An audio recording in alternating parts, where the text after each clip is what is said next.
সেই লেভেলের টুইস্ট খুব কম দেখা যায়, কিন্তু এই মুভিটা অন্য 5টা হরর মুভির থেকে আলাদা।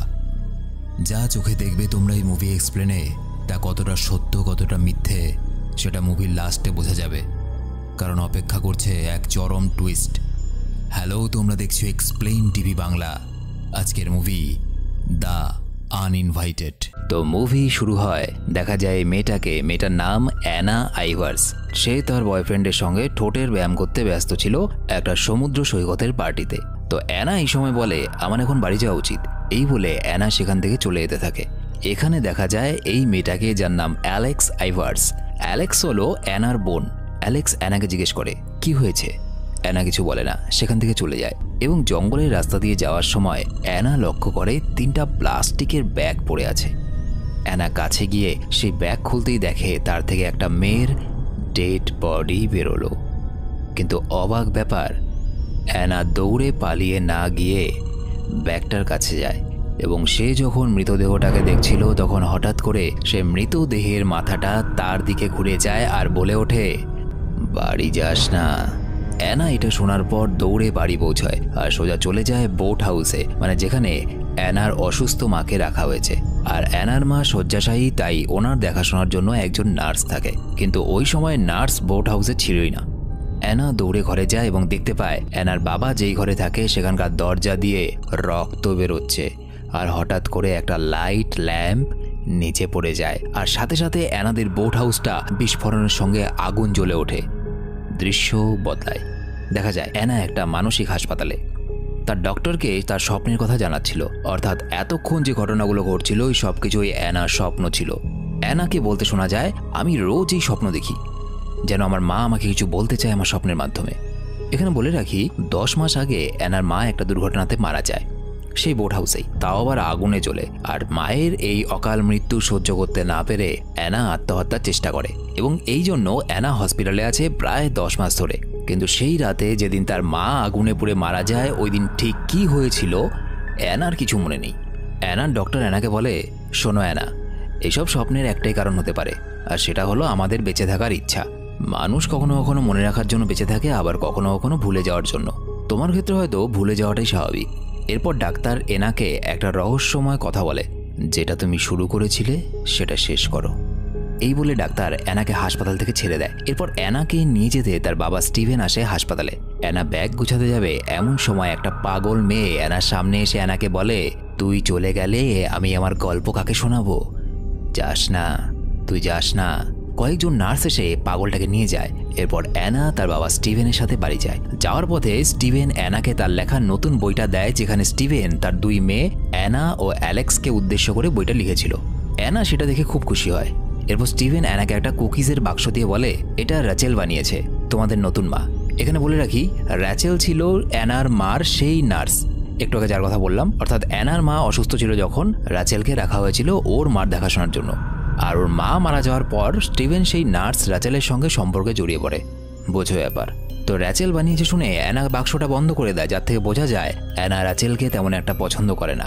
এরপর অ্যানা বাড়ি পৌঁছয় আর তার বোন অ্যালেক্সকে খুঁজতে থাকে এবং র্যাচেলের সাথে অ্যানার দেখা হলে র্যাচেল বলে, তোমার বাড়িতে ফিরে আসা খুশিতে আমরা একটা পার্টির আয়োজন করেছি। কিন্তু অ্যানা এই বিষয়ে খুব একটা ইন্টারেস্টেড না।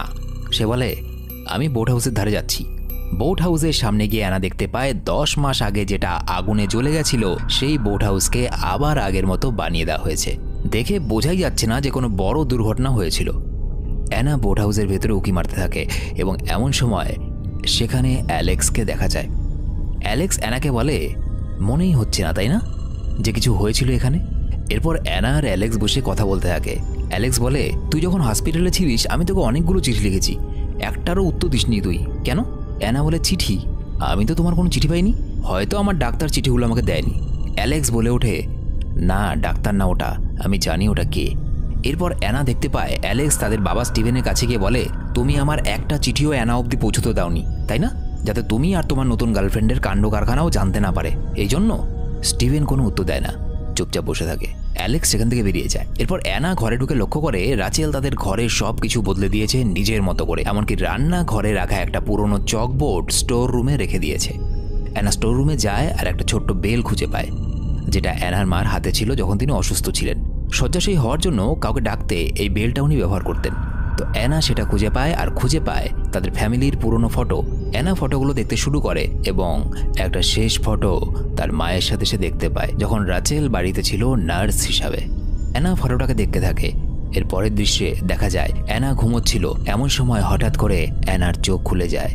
সে লক্ষ্য করে তার রুমের দরজাটা আপনা আপনি খুলে গেল এবং রুমের ভেতরে কেউ একটা ঢুকলো। এরপর অ্যানা লক্ষ্য করে একটা চলে যাওয়া হাত ওর বিছানার চাদরটা ধরে টানছে। অ্যানা ভয়ে কাঁপতে থাকে, হাতটা বারবার তার চাদর ধরে টানছে আর বিছানায় উঠতেই যাবে। এমন সময় অ্যানার ঘুম ভেঙে যায় দরজা লাগানোর শব্দে, অর্থাৎ ওটাও স্বপ্ন ছিল। লাইট জ্বালাতেই অ্যানা দেখে ওর বোন অ্যালেক্স এসেছে। কোনো একটা পার্টি থেকে সে ড্রিঙ্ক করে এসেছে। অ্যালেক্স অ্যানার কাছে ওদের মায়ের সেই বেলটা দেখে রেগে যায় আর বলে, ওটা কেন এনেছি সেখানে? আমার পছন্দ না ওটা। অ্যানা বলে, কি বলছো তুমি? এটা আমাদের মায়ের শেষ স্মৃতি। মনে নেই মা যখন অসুস্থ ছিল তখন এই বেলটা মায়ের কাছে ছিল, এটা দিয়ে মা আমাদেরকে ডাকতো।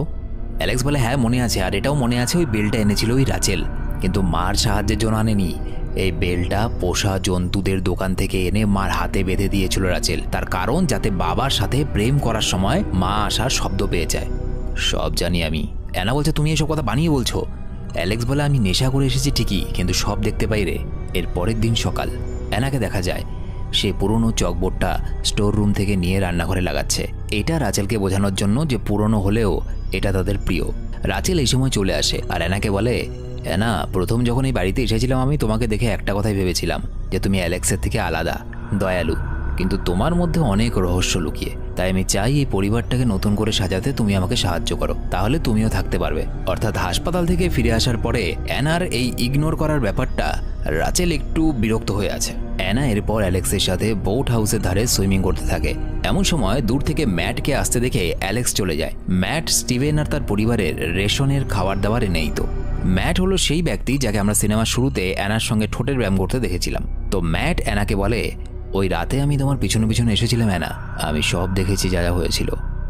ম্যাট আরও কিছু বলতে যাবে, এমন সময় রাচেল সেখানে চলে আসে আর ম্যাটকে বলে, তোমার নিশ্চয়ই দেরি হয়ে যাচ্ছে ম্যাট, আমাদের আর কিছু দরকার নেই, প্রয়োজন হলে আমি তোমাকে ফোন করে দেবো। অর্থাৎ রাচেল চাইছিল না যে ম্যাট এখানে আর থাকুক। ম্যাট সেখান থেকে চলে যায়। এরপর অ্যানা বোট হাউসের ভেতরে কিছু জিনিস রাখতে আসে আর এই ট্যাঙ্কটাকে দেখে কিছু একটা ভাবতে থাকে এবং সেখান থেকে বেরিয়ে যায়। এরপর রাতে সবাই একসাথে বসে মুভি দেখছিল, কিন্তু রাচেলের সাথে নিজের বাবার ঘনিষ্ঠতা দেখে অ্যানা রেগে সেখান থেকে চলে যায়। আর তার বাবার অফিসের একটা কাচের পেপারওয়েট দেখে অ্যানা যেন একটু থমকে যায়। এমন কিছু স্মৃতি আছে ওই রাতের যেগুলো অ্যানার মনের ভেতরে আছে, কিন্তু পুরোটা সে মনে করতে পারছে না। এমন সময় বোট হাউস থেকে অ্যানা বেল বাজার আওয়াজ পায়, যেটা অ্যানার মা অসুস্থ অবস্থায় থাকাকালীন বাজাতো। অ্যানা দৌড়ে বোট হাউসের ভেতরে যায় আর হঠাৎ করে লক্ষ্য করে একটা কালো ছায়া অ্যানার দিকে এগিয়ে আসছে। আর সেই কালো ছায়াটা আর কেউ নয়, সেটা অ্যানার মৃত মা। দেখা যায় ওনার শরীর আগুনে ঝলসে গেছে আর কোনো মতে উনি দাঁড়িয়ে জানালার দিকে কিছু একটা ইশারা করছে। অ্যানা চিৎকার করে ওঠে। এমন সময় সেখানে অ্যালেক্স চলে আসে। অ্যানা বুঝতে পারে এই সব কোনো স্বপ্ন বা হ্যালুসিনেশন নয়। তো অ্যানা অ্যালেক্সকে বলে, আমার মনে হয় মায়ের আত্মা কিছু বলতে চায়, তাই বারবার অ্যানার সামনে আসছেন উনি। এমন সময় জানালার ধার দিয়ে অ্যানা দেখতে পায় রাচেল ডাকছে তাকে। অ্যানা অ্যালেক্সকে বলে, ওই দিন রাতে রাচেলই হয়তো আমাদের বোট হাউসে আগুন লাগিয়েছিল মাকে মারার জন্য, তাই মা সেটা আমাকে জানিয়ে গেল। এরপর অ্যালেক্স আর অ্যানা বাথরুমে এসে বসে, রাচেলকে নিয়ে আলোচনা করতে থাকে। অ্যালেক্স বলে, আমাদের রাচেলের সম্পর্কে আরও জানতে হবে, যে রাচেল কে, কোত্থেকে এসেছে, সব কিছু, কারণ আমার কিন্তু মনে সন্দেহ হচ্ছে। এই সময় রাচেল অ্যানাকে শপিং মলে নিয়ে যাওয়ার জন্য ডাকতে থাকে। অ্যানা রাচেলের সঙ্গে শপিং মলে যায় আর রাচেলের সম্পর্কে জানার চেষ্টা করতে থাকে। একটা কফি শপে বসে রাচেল অ্যানাকে তার নার্স থাকাকালীন জীবনের গল্প শোনায়।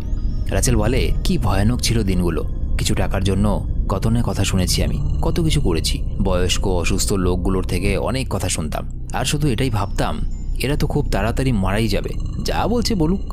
অ্যানা লক্ষ্য করে রাচেলের গলায় একটা মুক্তোর মালা, যেটা রাচেল বারবার টাচ করছে।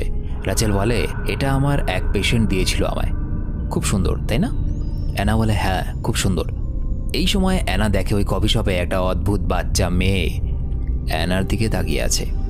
অ্যানা এই মেয়েটাকে আগেও তার স্বপ্নে দেখেছিল। মুহূর্তের মধ্যে অ্যানা নজর সরাতেই বাচ্চা মেয়েটাও গায়েব হয়ে যায়। অ্যানা অবাক হয়। এরপর অ্যানা ম্যাটকে দেখতে পায় আর রাচেলকে বলে, চলো শপিং করে আসি। আসলে ম্যাট ওই কফি শপের পাশে শপিং মলেই কাজ করত। অ্যানা মলে যায় আর ম্যাটকে বলে, আজ রাত 11টার সময় দেখা করতে এসো। তুমি যেটা বলতে চাও আমি সেটা জানি, কিন্তু সম্পূর্ণ ঘটনাটা আমি শুনতে চাই। ম্যাট রাজি হয়ে যায়। রহস্য ক্রমশ গড়াচ্ছে। এমন সময় রাচেল ওদেরকে দেখে ফেলে এবং অসন্তুষ্ট হয় আর ম্যাটকে বলে, তোমাকে আর আমাদের বাড়িতে আসার দরকার নেই ম্যাট। এখন থেকে যে জিনিসের দরকার আমি নিজে নিয়ে যাব। এই বলে রাচেল অ্যানাকে নিয়ে বেরিয়ে যায়। এরপর বাড়ি ফিরে এসে অ্যানা অ্যালেক্সকে বলে যে ম্যাট আজকে রাতে আসবে আর সব কিছু খুলে বলবে। এরপর অ্যালেক্স ও অ্যানা রাচেলের ওয়ার্ড্রবে একটা ইঞ্জেকশনের ব্যাগ দেখতে পায় আর সাথে সেখানে ছিল কিছু ঘুম পাড়ানোর ওষুধ।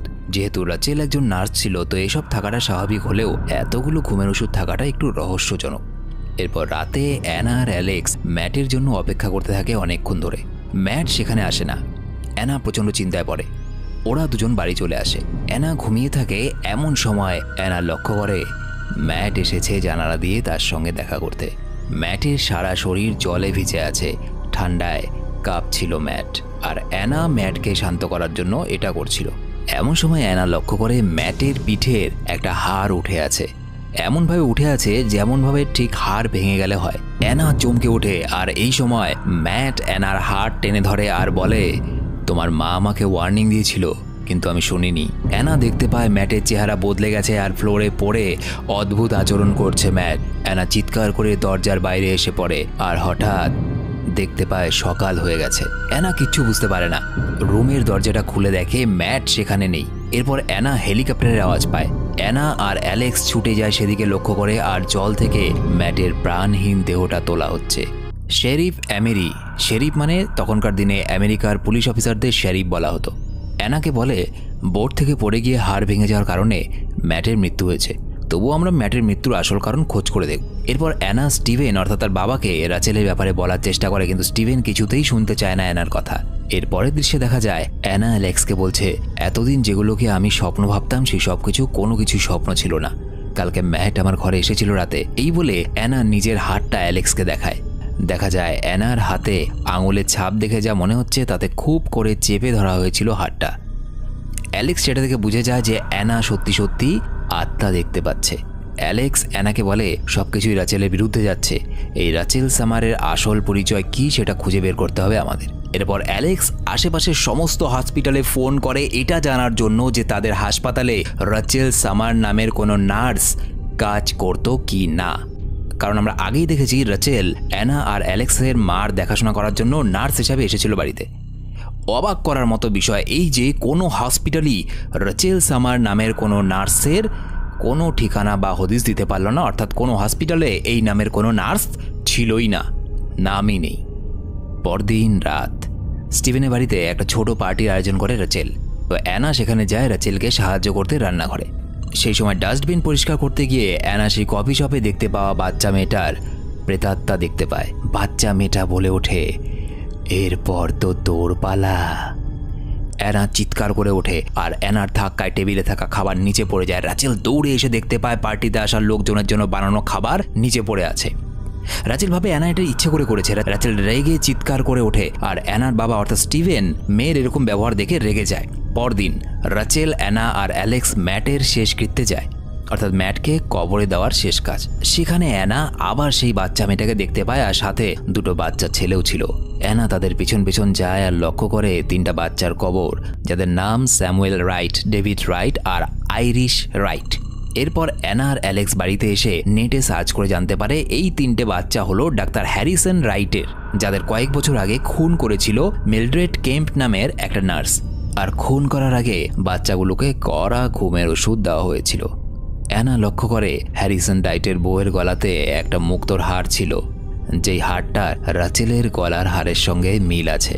অ্যানা অ্যালেক্সকে বলে তার মানে এই তিনটে বাচ্চার খুনি হলো রাচেল, যার আসল নাম মিলড্রেড কেম্প। আর এই জন্যই ওই বাচ্চাগুলোর প্রেতাত্মা বারবার আমার সামনে আসছে। অ্যালেক্স বলে মিলড্রেড কেম্প তো পুলিশের হাতে ধরা পড়েনি, তাহলে আমাদের হাতে সুযোগ আছে। ওই মুক্তোর মালাটা পুলিশকে দিয়ে আমরা এটা প্রমাণ করতে পারবো যে রাচেল নামের ওই মহিলাই সেই তিন বাচ্চার খুনি মিলড্রেড কেম্প। অ্যানার এই কথাগুলো রাচেল দরজার বাইরে থেকে শুনে ফেলেছিল। পরদিন কিছু কাজের জন্য স্টিভেন নিউ ইয়র্ক চলে যায়। এরপর ওই দিন রাতে অ্যানা আর অ্যালেক্স মুক্তার মালাটা চুরি করার জন্য প্ল্যান বানায়। অ্যালেক্স জানালাতে বাইরে অপেক্ষা করে আর অ্যানা ঘরে ঢুকে গাড়ির চাবিটা নিয়ে মুক্তোর মালাটা আনতেই যাবে, এমন সময় সেখানে রাচেল চলে আসে আর অ্যানাকে বলতে থাকে, তোমার এই মালাটা যদি পছন্দ হয় তাহলে নিতে পারো, কিন্তু তুমি যেটা করছো এতে কিচ্ছু হবে না। আমি এরকমটা চাইনি অ্যানা। অ্যানা বলে, আমরা সব জেনে গেছি তোমার ব্যাপারে। রাচেল অ্যানার দিকে অবাকভাবে তাকায় আর অ্যানাকে ঘুমের ইঞ্জেকশন দেওয়ার চেষ্টা করে, কিন্তু অ্যানা রাচেলকে ধাক্কা দিয়ে সেখান থেকে পালায় আর অ্যালেক্সের কাছে গিয়ে দেখে রাচেল অ্যালেক্সকে আগেই ঘুমের ইঞ্জেকশন দিয়ে দিয়েছে। অ্যালেক্স অজ্ঞান হওয়ার আগে অ্যানাকে মালাটা নিয়ে পুলিশের কাছে যেতে বলে। অ্যানা গাড়ি নিয়ে পালাবে, এমন সময় রাচেল দৌড়ে আসে আর গাড়ির দরজা খুলেই ফেলে, কিন্তু অ্যানা গাড়িটা নিয়ে বেরিয়ে যায়। পুলিশ স্টেশনে গিয়ে অ্যানা শেরিফ এমরিকে বলে যে রাচেলই হলো মিলড্রেড কেম, যাকে পুলিশ এতদিন ধরে খুঁজছে, আর রাচেলের মালাটাও সে সেই পুলিশটাকে দেয়। কিন্তু পুলিশটা অ্যানার কথায় বিশ্বাস করে না। পুলিশটা ভাবে অ্যানার মাথায় আবার সমস্যা হয়েছে। তাই পুলিশ অফিসার বলে, তুমি বসো ঠান্ডা মাথায়, আমি মিস রাচেলকে ফোন করে জানাচ্ছি তুমি এখানে এসেছো। অ্যানা বলে, আপনি আগে আমার বাড়িতে যান, রাচেল আমার বোন অ্যালেক্সকে ছাড়বে না। পুলিশ অফিসার অ্যানার দিকে গম্ভীরভাবে তাকিয়ে বলে, চিন্তা নেই, কারো কিচ্ছু হবে না। এরপর দেখা যায় অ্যানা থানায় অপেক্ষা করতে করতে ঘুমিয়ে পড়ে আর হঠাৎ চোখ খুলে দেখতে পায় সামনে তার মা বসে আছে। কিন্তু তার মায়ের চেহারাটা যখন তার দিকে আস্তে আস্তে আসছিল, সেই চেহারাটা বদলে গিয়ে রাচেলের হয়ে যাচ্ছে, অর্থাৎ অ্যানার হ্যালুসিনেশন হচ্ছিল। রাচেল পুলিশ অফিসার এমরির সাহায্যে অ্যানাকে ইঞ্জেকশন দিয়ে দেয় এবং তাকে নিয়ে বাড়ি চলে আসে। বাড়িতে এনে রাচেল অ্যানাকে বলে, অ্যানা জানো, আমি না কখনো মা হতে পারবো না, তাই একটা মেয়ে থাকার খুশিটা আমি কখনোই পাবো না। ভেবেছিলাম তুমি আমার সে আশাটাকে পূরণ করবে, কিন্তু আজকের পরে তুমি সেটাও হতে দিলে না। অ্যানা লক্ষ্য করে পাশের টেবিলে একটা চাকু রাখা। অনেক চেষ্টা করে সে চাকুটা নেওয়ার জন্য কিন্তু পারে না। এরপর অ্যানা দেখতে পায় পেছন থেকে অ্যালেক্স আসছে। ততক্ষণে ওষুধের জন্য অ্যানা ঘুমিয়ে পড়ে।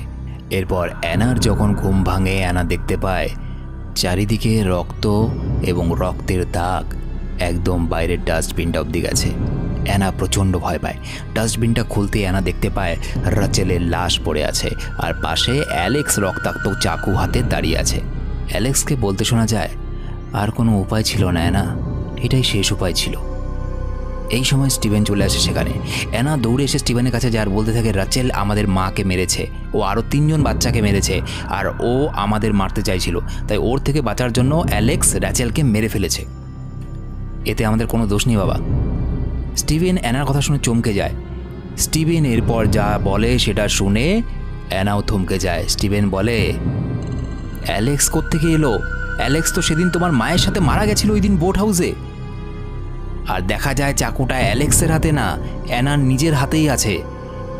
এরপর অ্যানা সব কিছু মনে পড়ে যে ওই দিন পার্টি থেকে আসার পর অ্যানা যখন রাচেল আর স্টিভেনকে ঘনিষ্ঠ অবস্থায় দেখে, অ্যানা প্রচণ্ড রেগে যায় আর বোট হাউসে গিয়ে তেলের ট্যাঙ্ক থেকে তেল ভরতে থাকে বাড়িতে আগুন লাগিয়ে দেওয়ার জন্য, কিন্তু পাম্প বন্ধ করতে ভুলে যায় অ্যানা আর তেল নিচে পড়তে থাকে। ওই সময় অ্যালেক্স ওখানে এসেছিল অ্যানাকে জিজ্ঞেস করার জন্য যে সে এত রেগে আছে কেন। অ্যানা কিছু না বলে বাড়ির দিকে যেতে থাকে। অপরদিকে ট্যাঙ্কের সামনে থাকা একটা ল্যাম্প পড়ে গিয়ে তেলের ট্যাঙ্কে আগুন লেগে যায় আর সেই ট্যাঙ্ক বিস্ফোরণ হয় আর অ্যালেক্স আর ওদের মা ওই আগুনেই মারা যায়। অ্যানা সেটা দেখতে পায় এবং অজ্ঞান হয়ে যায়, কারণ সে বুঝতে পারে তারই কারণে এসব কিছু হলো, কারণ সে তেলের ট্যাঙ্ক ওখানে খোলা ছেড়ে এসেছিল। আর ম্যাটকেও অ্যানাই পাহাড় থেকে ধাক্কা মেরে ফেলেছিল। কেন মেরে ফেলেছিল? কারণ তার কারণে যে ওই বোট হাউসে আগুন ধরেছিল এবং তার মা মারা গেছিল, এটার একমাত্র সাক্ষী ছিল ম্যাট। তাই ম্যাটকেও সে মেরে ফেলেছিল আর রাচেলকেও টেবিলের পাশে রাখা চাকুটা দিয়ে অ্যানাই খুন করেছে। এরপর শেষ দৃশ্যে দেখা যায় অ্যানাকে পুলিশ নিয়ে যাচ্ছে, কিন্তু অ্যানার চোখে কোনো ভয় নেই আর না আছে কোনো পাপবোধ। অ্যানার চোখে মুখে দেখা যায় ঠান্ডা ভাব। তাকে নিয়ে যাওয়া হয় সেই হাসপাতালে যেখান থেকে প্রথম দৃশ্যে অ্যানাকে ছেড়ে দেওয়া হয়েছিল। এই ডাক্তার যখন অ্যানার কাছে আসে তখন অ্যানা তাকে বলে, যেটা শুরু করেছিলাম সেটা শেষ করে এসেছি। ডাক্তার অদ্ভুতভাবে অ্যানাকে দেখতে থাকে আর দেখা যায় সেই পাগলটাকে যে অ্যানাকে যেতে দিতে চাইছিল না। আর পাগলটার রুমের দরজার বাইরে লেখা আছে মিলড্রেড কেম, অর্থাৎ এই পাগলটাই আসলে মিলড্রেড কেম, যে কিনা বাচ্চাগুলোকে খুন করেছিল, রাচেল খুন করেনি। আর স্টিভেনের কাছে পুলিশ জানতে পারে যে রাচেলের আসল নাম হলো রাচেল খনস্কি, রাচেল সামান নয়। নিজের পুরনো বয়ফ্রেন্ডের থেকে বাঁচার জন্য রাচেল এই নামের পদবি বদল করেছিল। আর এখানেই মুভিটা শেষ হয়। এখন প্রশ্ন হলো, অ্যানা কি সত্যি মানসিকভাবে অসুস্থ ছিল নাকি সম্পূর্ণটাই অ্যানার প্ল্যান ছিল? এই কাহিনীর দুটো রূপ দেখতে পাই আমরা। যেখানে শুরু করেছিলাম সেখানে শুরুতেই দেখানো হয় অ্যানার ওই দিন রাতের ঘটনা সবকিছু মনে পড়ছিল না, অথচ শেষে গিয়ে আমরা দেখতে পাই অ্যানাই সব খুনগুলো করেছে। ব্যাপারটা এখানে পরিষ্কার করে দিচ্ছি। আসলে অ্যানার দু ধরনের মানসিক রোগ ছিল। একটা হলো সেভার স্কিজোফ্রেনিয়া, অর্থাৎ মানসিকভাবে চিন্তাধারার পরিবর্তন হওয়া, আর তার ফলস্বরূপ বিভিন্ন ধরনের হ্যালুসিনেশন দেখতে পাওয়া, অর্থাৎ কাল্পনিক জিনিস দেখতে পাওয়া, যেটা প্রথম থেকে অ্যানা দেখছিল, কখনো তার মাকে, কখনো সেই বাচ্চাগুলোকে। আর আরেকটা রোগ হলো ডিসোসিয়েটিভ আইডেন্টিটি ডিসঅর্ডার, অর্থাৎ একই মানুষের বিভিন্ন রূপ। একবার খুনি রূপে সে সবাইকে খুন করে যাচ্ছিল একের পর এক, আবার সাধারণ মেয়ের রূপে সে তার কাল্পনিক মৃত বোনের সঙ্গে সময় কাটাচ্ছিল। আর এই জন্যই পুরো মুভিতে অ্যালেক্সের ব্যাপারে না তো স্টিভেন কোনো কথা বলেছে আর না তো রাচেল কোনো কথা বলেছে, কারণ অ্যালেক্সের কোনো অস্তিত্বই ছিল না, সুতরাং তাকে নিয়ে কেউ কেন কোনো কথা বলবে। এবং এখানে আরেকটা ইন্টারেস্টিং জিনিস যেটা আমি এক্সপ্লেন করে দিই, সেটা হলো মিলড্রেড কেম যে 3টে বাচ্চাকে খুন করেছিল সে এটা আগেই শুনেছিল, কারণ সে যে পাগলখানা থাকতো তার উল্টো পাশের ঘরেই থাকতো মিলড্রেড কেম, এবং সে তার কাছে সেই গল্পগুলো শুনেছিল। এবং এই জন্য হাসপাতাল থেকে ছাড়া পাওয়ার পর সে রাচেলকে যেহেতু তার মার খুনি ভাবত, সুতরাং রাচেল আর মিলড্রেড কেমকে সে এক করে ফেলে। এখানকার পাগলখানার মিলড্রেড কেম যে কিনা 3টে বাচ্চাকে খুন করেছিল এর সাথে এক করে ফেলে রাচেলকে, এবং রাচেলকে ভেবে নেয় তার মায়ের খুনি, যদিও পরোক্ষভাবে তার মায়ের খুনি কিন্তু সে নিজেই ছিল। তো ভিডিওটা কেমন লাগলো অবশ্যই কমেন্ট করো, আর ভিডিওটা ভালো লেগে থাকলে সাবস্ক্রাইব করো, না করো একটা লাইক করে শেয়ার করে দিও জাস্ট। আর তোমরা আমাকে ফলো করতে পারো বা সরাসরি কথা বলতে পারো ফেসবুক, ইনস্টাগ্রামে, লিঙ্ক ডেসক্রিপশনে দেওয়া আছে। তো ভিডিওটা তাড়াতাড়ি লাইক করে দাও, না তো অ্যানা চাকু নিয়ে আসছে। দেখা হচ্ছে পরের ভিডিওতে, বাই।